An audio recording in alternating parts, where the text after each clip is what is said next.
Buat teman-teman nih ada nggak sadar diri nih ojol nih daerah Pejuang. Seorang driver ojek online ditemukan dalam keadaan tak sadarkan diri viral di media sosial.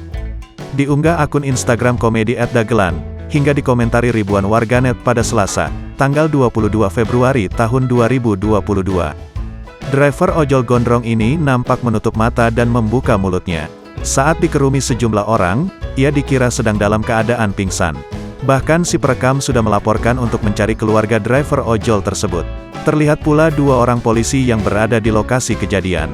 Si perekam mencoba membangunkan driver ojol tersebut, namun tak juga sadarkan diri. Hingga akhirnya, coba dibangunkan kembali.